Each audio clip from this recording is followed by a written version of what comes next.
Welcome to the Beyond Barriers podcast. If you're an ambitious woman who wants to dominate your career, then you are in the right place.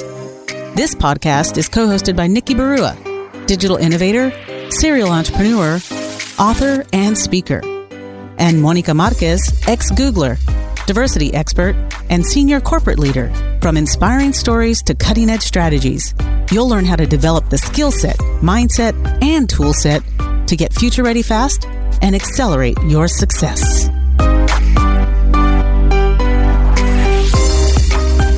Hi, I'm Monica Marquez, your host for today's episode. How many of you experience sweaty palms, shaky knees, and can feel your heart about to pound its way out of your chest the moment you have to speak or perform publicly? Glossophobia, also known as the fear of public speaking, stage fright, or performance anxiety, affects an estimated 73% of the population, according to a recent article in Psychology Today.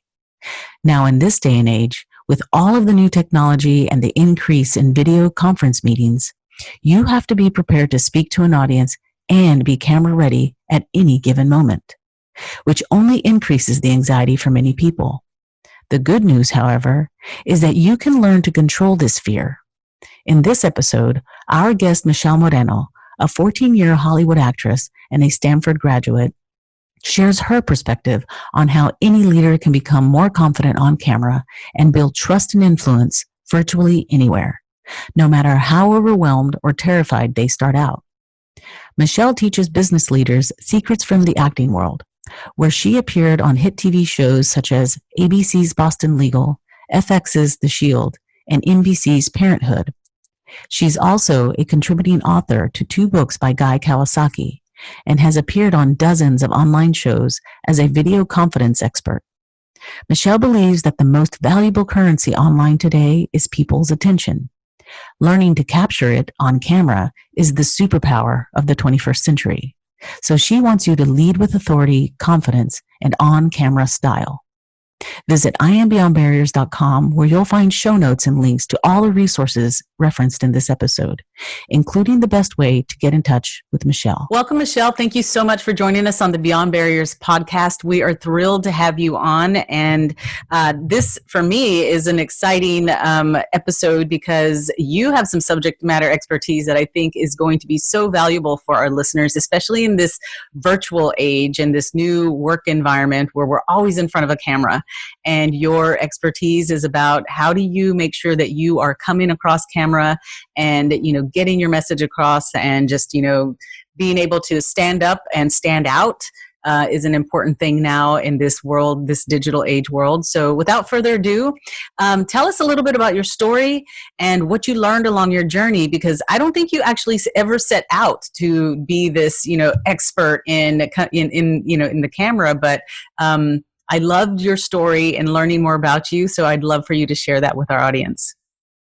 Thank you for having me on Beyond Barriers today. Absolutely. When I was growing up, my dream was to be a television actress. But the only people on television that I saw with a hook nose like mine were Eric Estrada from Chips and the Wicked Witch of the West. But I moved to Hollywood anyway, and I got into game show Hollywood Squares, and it was my first time on national television. And I had already been a singer, and I thought, I've done live theater. I thought I had it. Then when the camera light went on, I freaked out in panic and fear. Not in front of 100 or 1,000 or 100,000 viewers at home, but in front of millions of television. Oh, wow. I felt like I was wrapped in cotton. I kept asking Tom Bergeron, can you please repeat the question? Because I couldn't hear it. I looked up at the celebrity panel, and Whoopi Goldberg and Big Bird looked down on me sadly as I unraveled. And I went back into that dressing room. Oh my gosh. And the people who were waiting their turn to go on the game show, they parted like the Red Sea. They couldn't get away from me fast enough because they were so embarrassed for me. They couldn't even talk to me. Oh, and they were afraid that they were going to catch my loser disease. And I had dreamt my whole life of being a television actress. Oh, and I cried for a year. Now, how did you get past that? Because I know most people, I mean, it's devastating, right? And that's your dream. So what did you do? How do you, pull yourself out of that? Luckily, I had gone to Stanford University. So there was filter number one. I had already been chosen as somebody who was special. And I always had that feeling inside of me. And I saw my girlfriend on television, who was from Stanford. She was on Hardball. And I said, I am no different. I am no less talented. And I can allow this to crush me, or I can take action. And I found mentors. I got onto acting classes. I failed and failed. I went on hundreds of auditions. And I decided that I am just going to fail, because guess what? A winner is a loser who just got up one more time. I love that. Is what I did. Not because I knew that's what I was doing, not because I had taken the growth mindset class from Stanford professor Carol Dweck. It was because that was a part of me. I don't know if it's because I needed to be a role model for brown girls everywhere. I don't know if it's because I just wanted fame so badly and nothing was going to stop me. But let me tell you, if you're willing to take action, and if you are willing to cast aside the negative thoughts for long enough to get through that audition, or get through that camera shoot, or get through that meeting, if you commit to taking action and then taking in the real world feedback from my mentors, from my auditions, from everything, you can achieve success, because grit is what makes winners. Absolutely. Success is just a failure that didn't end in failure. I love that. So you mentioned a little bit, you talked about how when you wanted to be an actress, and you noticed that there weren't a lot of people that looked like you, not a very many Latinas, and nobody with a hook nose. And nobody with a hook nose. But you said you reached out and you found mentors and you found individuals to learn from.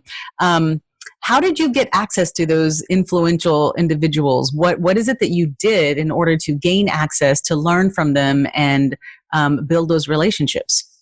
I knew to get onto camera in Hollywood, I had to take classes on camera. I had to get myself on the camera, and I decided to pick somebody who wasn't just a teacher, but somebody who had gone through it before. So I chose how did I do it? I found the right coach, and I paid them money. I paid the fee. I got into the class, and I learned from a coach named Richard Lawson, who was an actor and a working actor, and he had lots of hit roles. And so that's who I wanted to learn from. And then I took on another acting coach. But that's what you do. You go for it, and you don't question yourself until after the action is taken. You can still have doubts. You can still have those things churning through you. But what you do is you just say, I have to put that all aside for the duration of this audition, this television shoot, this meeting. I have to say to myself, when I am 60% confident, I'm going to hit that unmute button and say something valuable, something that is relevant and valuable. And if you have that mentality where you push yourself beyond what you think you're capable of, afterward you can play it back and say, oh gosh, I should have done this, or oh, I should have looked better, or all those critiques that come flying in our heads, put them at bay until you take action. And then afterwards, that's when you look back and say, how could I improve? So you have to actually take the action and then learn from maybe the misaction that you did, but at least you took the action, right? Exactly. And listen. I listen. No, that's fantastic. Tell me a little bit about you. You mentioned that when you're 60% confident that you just still unmute that button and you say something or you start talking. And just historically in my career, working with a lot of women in the workplace, even when it comes to applying for jobs, they want to be able to check the box 100% or have all the certifications or know exactly what they want to say before they say it. And they always miss the opportunity. How do you coach people to get comfortable with 60% confidence? What is it? What are some techniques that you share? I say to them, men will speak or apply for a job when they are 60% confident in their beliefs. Women do not speak or apply for a job until they are 90 or 100% confident. So the next time when you go to a meeting and there's a man mansplaining, and guess what? The value that you bring to the table, which you could have expressed in a more clear way, in a more concise way, in a more compelling way, in a more relevant way, those beautiful words that could uplift your organization or project or business, they're gone forever. And who's getting all the credit? The guy who spoke up at 60%.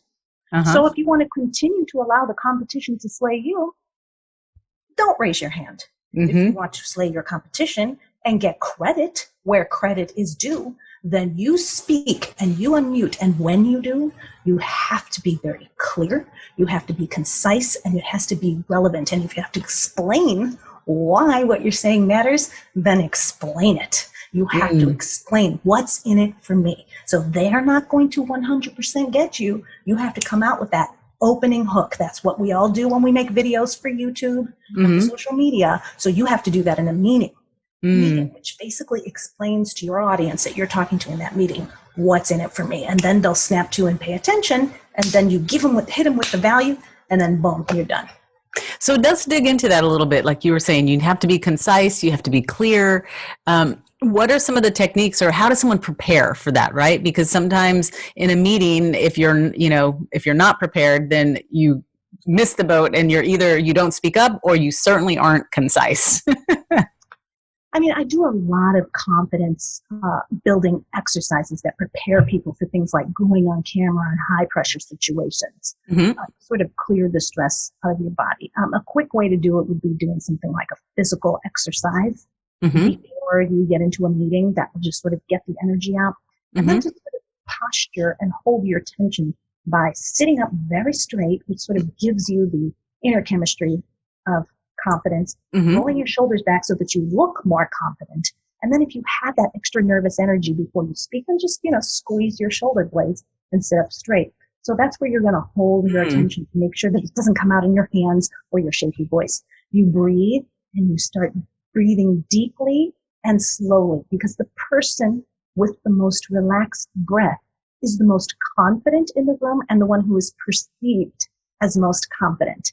And then when you hit unmute, you know what you're going to say. You have already studied your audience. You know what's relevant or meaningful to them. And if they don't know, you do a little one-sentence explainer like, the reason this is important is because I understand from the customers that they rate this at the most high.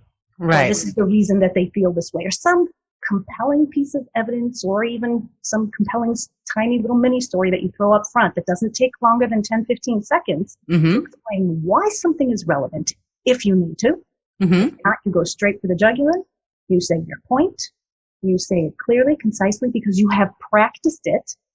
All the great ideas that you have in your head, you practice. You get them down to their essence. You put a little timer on and say, I'm going to explain my point in 20 minutes, or excuse me, not 20 minutes, 20 seconds. And you force yourself to learn how to be clear and concise. And when you do that, and when you are prepared and you know that sound bites will win the day, you will absolutely grab their attention.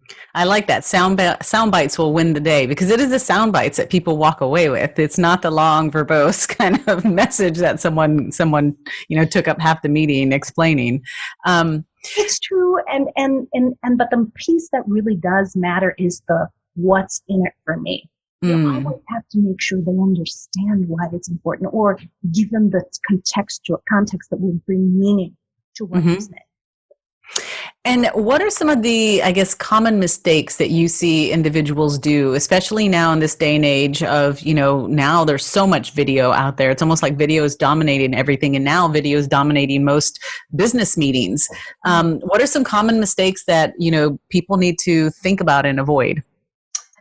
The number one mistake I see is people who are, like, let's say I'm on this interview and I'm only watching you the whole time.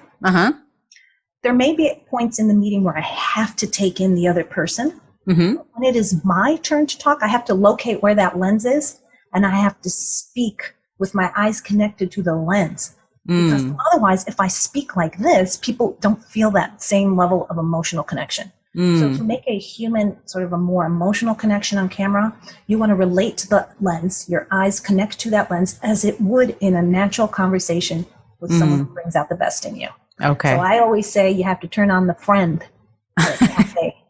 Okay. That friend who just makes you smile. You may hate the people that you're talking to on that camera. Right. To your best friend, or recreate what it's like when you're with your bestie. You know how it is when you're like, no yes. way, girl, like, are you kidding me? Like that same happiness and energy, but of course, in a professional setting, you only are going to speak about professional things, but you're going to be that friend at a cafe, and connecting your eyes to the lens. Mm-hmm. So important. The second mistake I see is that the face is not well lit.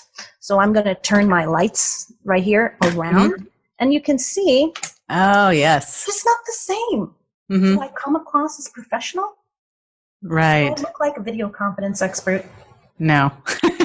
So, right? And so you can look better than the average bear by just getting light on your face. And I can put a link to these lights mm-hmm.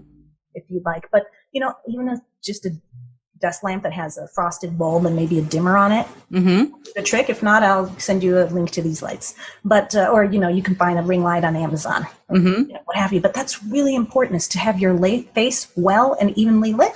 And the last thing that I see, the biggest mistake, is really horrible framing. So the people on camera are either talking like this, or they're above their, or they're above, and so then it just doesn't look. Well, I'm so well lit that I don't look that bad, but I can make myself look really ugly. So you don't want to be like back here, because mm-hmm. I'm like, are you going to connect to me? Mm-hmm. No, you want your face to be at least 50% of the frame. At least 50%. Because people connect to babies, mm-hmm. baby animals, and humans. And unless you have a baby panda in your budget, guess what? You are the baby panda. You are the baby panda. I love that. So taking up 50% of the frame. Awesome. Okay. So, and then thinking about messaging, storytelling, I think some of the missed opportunities a lot of the times are, nowadays, it used to be the elevator pitch, right? But not very many of us are getting in elevators in this current environment to be able to kind of mix and mingle with individuals. So you are on camera again and doing the round robins of seeing everybody on video camera. What are your tips? What is your advice on just introductions, or just being able to tell a quick story of who you are and, your value proposition? I think I can only speak to sort of people who have a personal brand or something that they're putting mm-hmm. out into this world. And the first way you can do it is just to state something that you believe, like your why. So for example, me, I mm-hmm. help people go on camera with confidence, and I can just start by saying, I believe that anyone can go from freak outs to freedom on camera. Okay, so, and then what that does is, let's say, what would be an example, something that you might say, Monica, about what you really believe is possible in the world? Certainly. So I believe that women can accelerate their success by learning the success and career strategies of successful people. Okay, perfect. So, you believe that women can become the same as their role models, right? Mm-hmm. Exactly. So you could say something like that, I believe the path to more women in this world is become your role model, and mm-hmm. it's doable. And I'm here to show you how, right?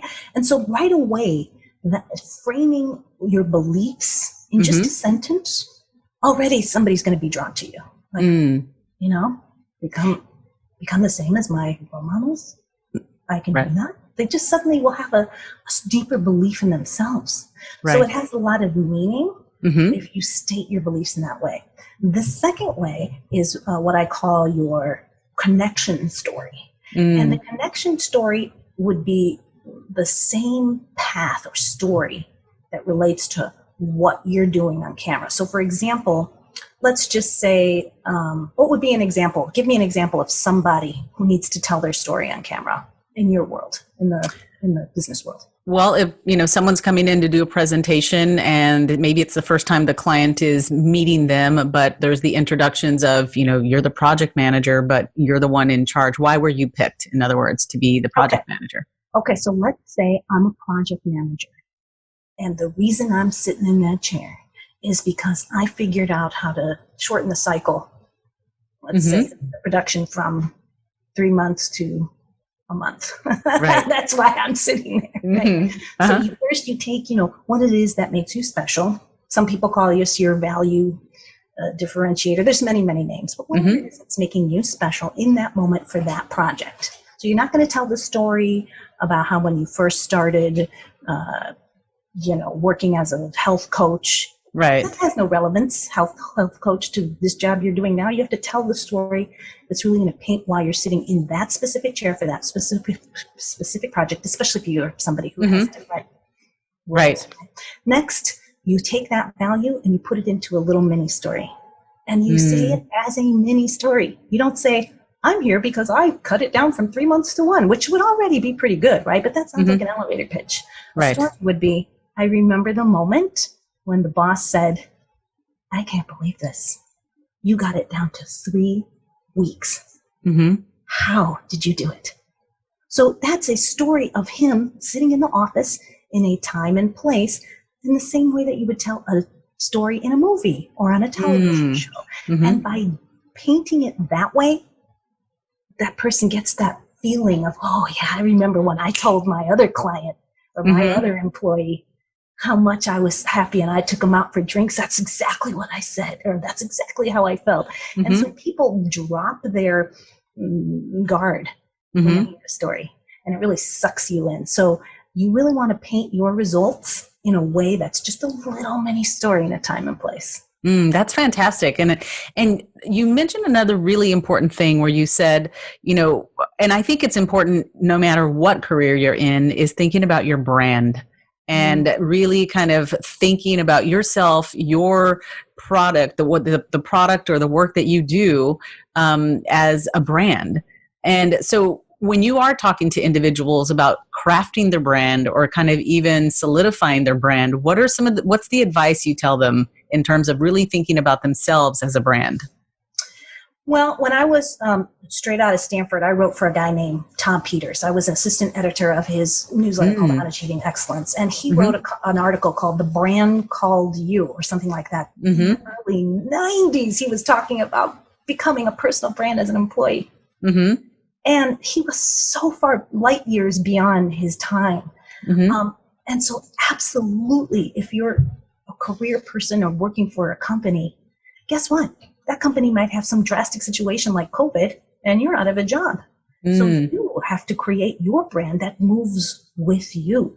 So the most important thing you can do is start to ask people, what makes me different? Like if you don't already know what your top 3 strengths are or why people want to work with you, ask people, what was it about the way I approached that project that was different? What makes you want to work with me? What are the top 3 words that you would use to describe me, right? So what do people tell you, Monica? What are those words that people use to describe you? Well, just influential. I think because I am outspoken a lot of the times, and I am a Latina, and there aren't a lot of outspoken Latinas in the corporate space, so they are drawn to just that. The other is collaboration. And the other is my nickname is MacGyver. I mean, I will figure out how to get something done, even if you only have a toothpick and a rubber band. So just those types of things of just being very resourceful and creative. All right. So you're the MacGyver who gets it done, but who's also willing to take a stand when nobody else will, right? So just if you were to just say that, somebody might be like, tell me more. Like MacGyver, what does that mean? For those who know MacGyver, I don't really know MacGyver, but MacGyver must be able to do anything. Yes. Like the old TV miniseries MacGyver that he would get out of a pinch with, a paperclip and a spool of thread. It's there you go. Perfect. So everybody who knows MacGyver is going to be really intrigued to learn more. What do you mean? And she's going to take a stand when nobody else will. Let's bring her in because I'm not ready to take that stand because it's going to XYZ. And I need that person who will, right? Do you want to grow your impact as a change agent who ignites transformation in others, but you don't have a proven step-by-step method? Do you want to grow your visibility and influence as a thought leader to inspire others, but you don't know where to begin? The Beyond Barriers High Performance Executive Coach Certification is designed for experienced leaders who want to grow their impact and influence. Join this exclusive community of high achievers, advance your career as a leader, and experience the joy of helping others grow. Go to IamBeyondBarriers.com and register for the webinar to learn more. We were talking a little bit about the brand, just like how do people craft their brand? Mm-hmm. Correct. So now that you know that's what you are, that's what you're going to pin your brand on, mm-hmm. right? Those aspects of you that are different, mm-hmm. and you could come up with the ideas, the words that really speak to who you are. So if it's that you're just great at pitching, then you become the killer pitch master. Mm-hmm. If you're, the MacGyver who will take a stand and get it done, so be it. You know what I'm saying? And I'm not saying that exact language, but you start to understand who you are and how you're different, and everything you do, from what you wear to what you say to how you approach things, starts to fit in to that cohesive brand. That's fantastic. And that's really tangible advice in terms of really thinking about how do you differentiate yourself? And I think that's really important. Like you were saying, find those unique things, but the hook of being able to, in one sentence, really get people's attention, but they understand in that one sentence what value you bring. I think that's extremely important, especially in this day and age where, we have so many people now in the job market looking for jobs. How do you distinguish yourself, and how do you do that? And I think this is where, great advice that you've given already in terms of now most interviews are via video. It's like video interviews. Mm-hmm. And so thinking about those video, you gave some tips on making sure that there was the lighting and that they were taking up 50% of the space. How do how would you coach someone on calming the nerves? Because I know, like, in a pressure situation, in an interview, you're being asked all these questions, and it is almost kind of like all of a sudden being on Hollywood Square and the camera hits you and they ask you the question. How do you get people to calm themselves? What are some exercises or tips to help people, release that, nervous energy and speak up when they need to? Yes. There is a TED Talk by Kelly McGonigal called How to Make Stress Your Friend. And in it, she took a control group and she taught them, did you know that stress can actually help you? And the body's response to stress can help you in a stressful situation. And then she took the regular group and didn't teach them anything. Mm-hmm. Guess what? The group that learned that stress was helpful performed better. Just strictly on the idea that was put into their head that stress would help. So I have taken that information and I have translated it to going on camera. Mm-hmm. And the way you make nerves your friend is you understand that stress and your body's response to stress is your friend. Now, your body's response to stress is to help you to either fight or run. Mm-hmm. Because it's helping you in a very high pressure situation where you think you're going to die. Okay. So going on camera, going on an interview, your body actually thinks you're going to die and that you're in danger. Okay. So this is the body's natural response. I won't get into why it goes deep, but just know that that's what's happening. Is that you fear death. Okay. This is what's happening. Especially with people going on camera, they fear death. Okay. And so you have to take that and you have to say, I am going to use my nerves to my advantage. I'm going to roll my shoulders back. I am going to assume confident body language. I am going to make the tension by squeezing my shoulder blades. And I'm going to use this extra energy that's pumping in my body to remember my talking points, to speak more clearly, to articulate, to pause after every phrase, and to speak in such a clear and concise manner, answering every single one of their questions without taking too much time, and showing them how I can meet their challenges, that I'm going to get this job. So despite whatever's coursing through your body, you can actually use it to your advantage to speak louder, to articulate more. Use that energy. Don't leave the energy here in your hand that's shaking. Put the hand down out of sight if your hand is shaking, and use it to talk louder, to squeeze your shoulder blades more, to stand up straighter, to look that person in the eye, in this case through the lens, and speak your truth. Excellent. You're hired. That's fantastic. I just had a client. I coached her on interviewing, and then she had to give a virtual presentation.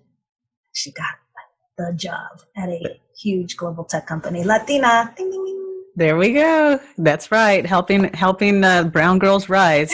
That's right. That's fantastic. Tell me a little bit about, so one thing that I know I have to do a lot of work on is filler words. And when you just presented just now in terms of being concise and clear, I noticed that you don't have any filler words. What are some tricks that you give people, when they get in front of a camera to stop using filler words? You have to train yourself to pause instead. So filler words happen because your brain is trying to catch up to what you want to say, but your mouth moves faster than your brain. And so it's just trying to push the words out, but you don't have the words yet. So you have to train your body to pause. Now, I used to have a filler smack. I would go instead of the word, which is a little bit of an improvement, over the word. I started with baby steps, instead of or whatever. Yeah. So I used to say so. I used to use that. And then I said, you know what, I'm not going to have anything. And you put a little timer on, and you say for the next 20 seconds, and you hit the timer, and you speak without any fillers. You just put note cards together with random topics, and you grab the note card, and you put the timer on for 30 seconds, and you force yourself to speak with no fillers, and instead force yourself to pause instead. And you're going to be slow at first, but then eventually your body will start to get used to the idea of pausing instead of using the filler word. I love that. You're going to see me practicing with a stopwatch and cards all day long. I think they have some card decks out there with like random speaking topics. I'm pretty sure they do. And or just use a quiz game or whatever. Like just grab the quiz trivia card. One of these brain teasers where it's like trivia, and you don't have no idea about the topic, but you have to talk about it. Like if I pulled a card about famous football players, I don't know anything about football, but you best believe that I will give it a shot. That is awesome. Decent. Yes. Be like the OJ trial. And going on and on. Player I know. So kill the filler words by just practicing. With random cards that you draw, and you have to speak extemporaneously about some subject. You have no idea what's coming. You draw the card, and you practice by going as slowly as you have to in order to pause instead of filler word. Wonderful. That is definitely something I will be working on myself. Now, just to kind of wrap up and close, I know that we are in a world where it's the digital age. Things are changing all the time. And, we are here to help women accelerate their success. And what words of advice would you give them, especially given your, experiences in various different industries and someone who has learned to embrace failure and learn from it? What advice would you give women as they are moving through this digital age and having to constantly learn new skills and, attempt things where they may not have a mastery of it? What advice would you give them? I think you have to keep your eyes on the prize. And this is something that I struggle with myself. You really have to start embracing tactics like what 20% effort for 80% results, the 80-20 rule. You have to really start using that 80-20 rule, which I'm only now starting to apply to my life. But for example, I should have said no. Like this podcast is like perfectly aligned to my sweet spot, and it's going to give me 80% of the results I seek. The last one I did this morning, not so much. And I should have done a better job at understanding my own value and deciding, you know what? No, not my target market, not my peeps, kind of what's this person's angle. You know what I mean? Like do a better job of saying no and knowing that you're more valuable. And women tend to undervalue. I know as a Latina, we really undervalue ourselves because of our upbringing. We're not taught to be, it's always the boy, it's such a man's what do you call it? Patriarchal right. culture. That and machismo. Yeah. Machismo is like a thing. Okay. Uh-huh. So, and any woman of color, and really any woman, I mean, it's just, we don't value ourselves enough. So go for the stuff that's going to give you 80% of the results and stop trying to say yes to everybody. I'm guilty of it just this morning. And I have to, like, I'll be like, oh, I don't really want to do this. And my husband will be like, well, why don't you just say no? And instead, I'm doing this thing for this podcast for this guy, and it's not going to get me anywhere. And now instead of going on LinkedIn and finding my peeps, I'm wasting my time with this other person. Why? Because I'm not valuing myself enough. Why? Stop. I have to stop. You have to stop. You go for what you want. You put the goal out there and you don't stop until you get it. And you only align yourself with those who are going to get you 80% of the results and who are in complete alignment with what you believe. If you find out something about that person, they're out. And don't you feel bad about it for a minute. Now, if it's going to put your job in jeopardy, then of course you don't say it, but you're thinking it, and you're moving through this world knowing who you're going to align yourself with, who's going to get you 80% of what you want, and who's going to create the world that you want to see, because we don't have a choice anymore. In this world, if we don't take a stand for racial equality, diversity, we are going to get crushed by the very dark forces. So if you can't take a stand now, you never will. So it's time to put on your big girl panties and say no, and say yes to those who will get you where you want to be. I love that. I absolutely think it's such critical advice to know your North Star. And every time you were going to say yes, making sure that it is aligned to that North Star. And if it's not, just say no. I'm guilty of not being able to say I've got to work on that. Well, it's something that it's just something that we've got to practice every day. And yes, we may fail at it every day, but just knowing that you are practicing saying no. One day I am not going to fail at that. And that will be my day to success. Fantastic.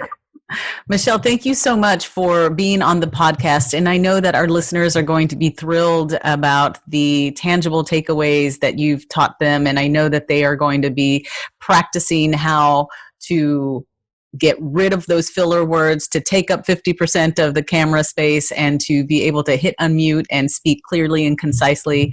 How does someone reach you? How does someone, contact you? How can they follow you? Yes, you can go to my website, which is videoconfidence.biz, and you can either schedule a chat with me. I'm always happy, especially for your audience, to get on for 20 minutes and just give you a few tips of how you look on camera.